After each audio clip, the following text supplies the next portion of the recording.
안녕하세요, 소변터프입니다. 안녕하세요, 탱크맨입니다. 네. 자, 오늘은 양주 동두천 임장을 왔는데, 네.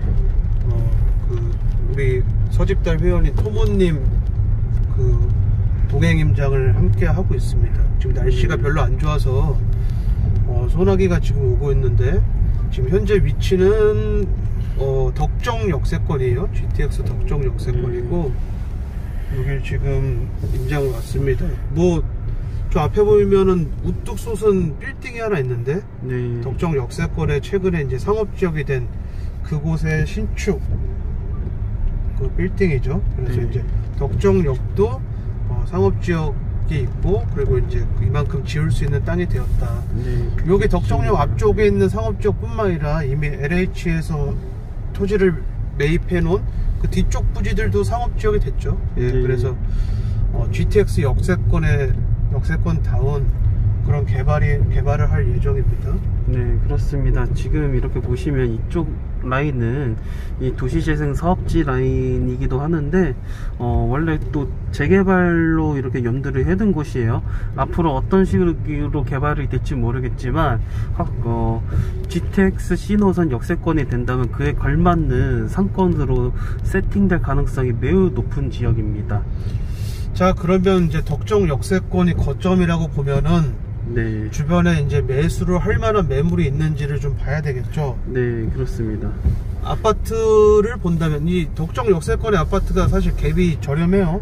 네. 작년 기준 5천만원 정도였는데, 네. 근데 이제 지금은 한 1억 정도로 벌어졌는데, 네. 작년 대비 그 1년 기간 동안 갭 5천으로 투자해서 약 80% 정도의 상승을 보였습니다. 근데 네. 제가 볼 때 이 덕정 역세권의 아파트는 매매가가 저렴하기도 하지만, 그 오름세는 이유 있는 오름세이지 않을까. 여기 지금 실제로 GTX 역세권이잖아요. 그리고 네. 역세권 앞뒤로 개발을 하려고 지금 해놓고 있고, 그게 무슨 말이냐면, 덕정역 뒤쪽으로는 이미 LH가 땅을 매수해서 상업지역으로, 옛날에 밭이었는데 거길 상업지역으로 해놓고 있고, 그리고 네. 앞쪽 지역, 저희가 지금 카메라로 비춰지고 있는 이 지역은 양주시에서 재개발을 구역으로 지정하고 싶어하는 곳. 네. 그래서 용역발주가 조만간 들어갈 곳으로 예상이 되는 곳. 근데 뭐 그러거나 말거나 지금 매물이 없어요, 보니까. 네, 우리가 그렇습니다. 1월달에 공주값 1억 미만 특강을 했을 때 그때 매물이 있었는데 그때가 막차이지 않았을까. 네, 그렇습니다. 네.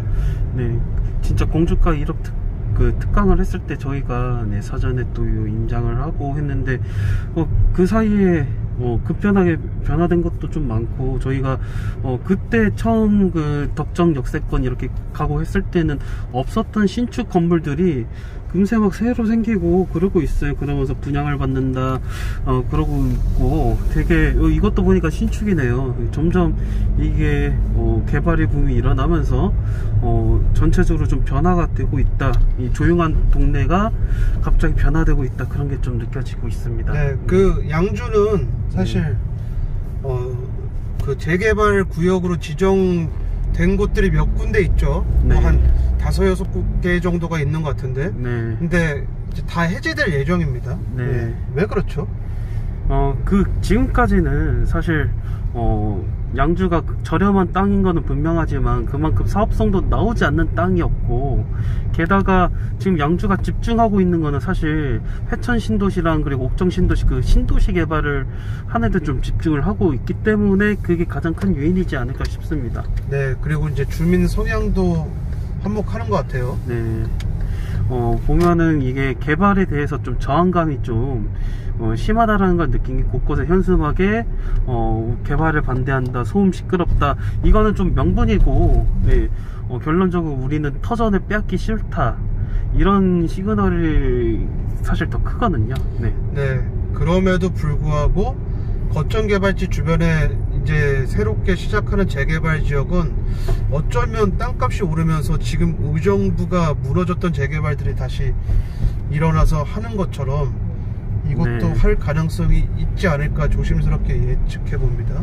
네, 그렇습니다. 그래가지고 여기 또 보면은 현수막을 좀 봤는데, 이쪽에 GTX 신호선 역세권에 차량기지 땅 부지도 또 이렇게 둔 것 같아요. 그런데 서일 스타일스 쪽 그 현수막을 보니까는 우리는 왜 차량기지냐, 차량기지 반대한다, 뭐 이런 현수막이 있더라고요. 제가 살짝 이렇게 봤는데 아무래도 이게 그 GTX 신호선 끝자락 라인이니까 차량기지가 설치될 수밖에 없는데, 그래서 또 저희가 다음번에 그 설명드릴 그 동두천 쪽에 또 GTX 신호선 연장 이슈가 또 있죠. 네, 그렇게 해서 그 동두천 쪽은 또 GTX 신호선은 우리가 끝자락 해가지고 차량기도 괜찮으니 우리도 좀 뚫어달라라는 입장이고, 우린 이 덕정 역세권 쪽은 진짜 후줄근한 동네에서 탈출하고 싶은 거예요. GTX 신호선 역세권에 맞는 그러한 그런 곳으로 변화하고 싶은데,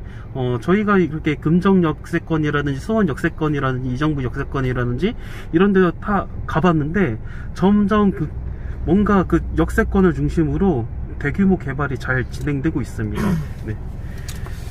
지금 덕정 역세권에 왔는데, 네. 여기를 강조하는 이유는 어쨌든 양주시 도시계획에서도 이쪽 지역, 이 덕정 역세권 주변 지역, 즉 회천지구라고 명명하고 있는 곳인데, 네. 그쪽을 가장 큰 도심 지역으로 설정을 해놨죠. 네, 그렇습니다. 네. 네. 그래서 주력으로 키우겠다. 그렇다면은 이제 사실 옥정, 회천, 고읍 이런 지역에 계속 아파트가 분양이 되고 입주되면서 매물이 늘어나고, 걔네가 나중에 미분양이 나고 경쟁력이 없을지언정 그 사람들이 이용하게 될 신규 역세권 주변은 반드시 우리가 계속 모니터링을 해봐야 돼요. 네. 근데 이제 7호선 역세권 같은 경우는 이제 아직 개통 공사를 하고 있지 않고, 근데 기존의 GTX 역세권은 기존 1호선을 활용하는 그 역들이 많잖아요. 네, 의정부역도 그렇고 네. 덕정역도 그렇고. 네. 그래서 지금 보여지는 게 덕정역 맞은편의 왼쪽에 이제 시장통인데, 네. 지금 딱 타이밍이 좋은 게 올해 12월에 GTX 신호선 착공이 들어가고, 네. 그렇다면 이제 우리가 이미 착공 들어간 A노선의 사례를 봤을 때 이 역세권 거점 개발지마다 단기간에 엄청 높은 상승을 보였거든요. 네, 그러면 그렇습니다. 지역이 문제가 아니라 이런 거점 개발지가 있고 예산이 투입되는 지역이라면 와서 봐야 돼요. 과연 건질만한 매물이 있는지. 네. 이 이 덕정 역세권에서도 괜찮은 아파트, 그러니까 돈을 벌기에 괜찮은 아파트죠. 걔가 하나 정도는 있어요. 그리고 재개발 겸 뭐 가주정이나 뭐 그런 겸사겸사 용도로 투자할 만한 것도 한 3군데 4군데 정도 돼요. 매물이 네. 없을 뿐이죠. 네. 그리고 이제 만약에 가주정 뭐 요런 거 매물을 구할 수가 없다면, 여기 아직 저렴하니까 단독주택이라도 매수를 해서 덕정역과 가까운 쪽으로, 최대한 가까운 쪽으로 네. 단독주택을 매수를 해서 상가주택화 하면은 제가 볼 때는 나중에 시세방어는 오히려 더 잘 될 것 같거든요. 네, 그렇습니다. 그래서 그런 식으로 투자를 하면 되지 않을까. 네. 여기뿐만 아니라 양주 역세권도 사실 거점 개발지죠. 네. 그래서 거기도 이미 택지를 펜스를 쳐놓고 준주거 지역으로 종상향이 됐는데, 네. 게다가 또 땅 사러, 그 양주 역세권 쪽에 땅 사러 차가 엄청나게 대기를 하고 있더라고요. 보니까 그 부동산 쪽에 이렇게 차가 이렇게까지 차량이 많은 동네가 아니었는데 싶을 정도로 땅 투자를 좀 많이 하고 있다라는 걸 좀 새삼 느꼈습니다. 지금 네. 보이는 왼쪽 지역이 네. 지금 준주거 지역이에요. 네, 그렇습니다. 이 왼쪽이 네. 준주거 지역이고, 제 기억으로는 이 앞에 블럭까지가 준주거지요. 네. 일 거예요. 이 앞에 블럭까지가. 네네. 그렇게 해서 지금 역세권 상권 개발을 염두에 두고, 네. 뭐 고밀도 복합 개발로도 갈 수도 있어요. 네. 고밀도 복합 개발로 갈 경우는 얘부터는 이종 주거 지역인 걸로 알고 있는데, 네. 네. 그래서 요거 기회를 놓치면 안 돼요. 사실 네. 그 투자금이 그렇게 크지 않기 때문에. 네. 투자금도 크지 않고, 그런데 확실한 거점 개발지가 있어서. 네. 저희는 사실 아파트보다도 이런 땅이라든지 그리고 단독 다가구 빌라 이런 거를 또 많이 봤죠. 네. 자, 옥정 신도시 얘기해 볼까요?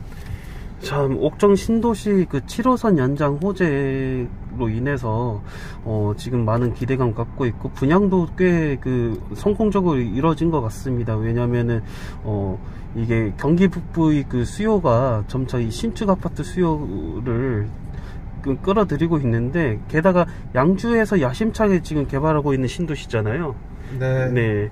그런데 저희는 사실 그쪽에 있는 신도시 자체에 관심 있진 않고 7호선 연장으로 인해서 개발이 될 곳들을 그쪽 위주로 엄청 많이 돌아다녔고, 뭐 그런 토지들도 좀 확인이 되었고요. 네. 지금 아까도 우리가 검색을 해봤는데 양주 옥정 신도시의 그 신축 아파트 하나의 단지에서 매물이 100개가 쌓여 있더라고요. 네. 그래서 그런 거 봤을 때 제가 여태까지 신도시, 그러니까 경기도권 신도시 관련된 칼럼에서 계속 표현했던 게 있죠. 그 호가는 잘 오르겠지만 그 호가를 누가 받아줄 것이고, 받아줘야 의미가 있는데 뭐 시간이 지나면서 계속 그런 게 검증이 되고 있어요. 그러니까 그분들은 시간적으로 손해인 거죠. 예, 시간적으로 손해. 그래서 옥정 신도시 투자해도 될까요? 투자로 접근하지 마시고 실거주로 접근하시면 좋겠어요. 그런 데는. 자, 결론을 내리겠습니다. 네. 양주편, 양주에서 투자할 곳이 있나요? 있어요. 네. 있는데 저는 딱 한 군데라고 생각해요. 이 덕정 역세권의 재개발 지역이나 혹은 용도가 좋은 지역의 땅. 네. 아까 제가 말씀드렸죠. 단독주택을 매수해서 차라리 요 앞에 있는 이렇게 상가주택화 해버리면 사실 재개발이 무너지더라도 상관없어요. 얘는 상가의 시세를 받을 수 있거든요. 그래서 양주에서 투자할 곳은 딱 여기 덕정 역세권 하나밖에 없다. 가 결론이고, 그리고 두 번째 결론. 덕정 역세권의 아파트가 단기간에 많이 오르는 건 인정할 수 있지만, 동두촌 GTX를 지금 선동하면서 이제 시세를 올리고 있는 송내 모모 아파트, 뭐 그런 것들이 단기간에 많이 오른 건 제가 볼 땐 거품으로 봐요. 네, 좀 이따 동두촌 파트에서 좀 더 자세히 설명드리도록 하겠습니다. 자, 여기까지 하겠습니다. 감사합니다. 감사합니다.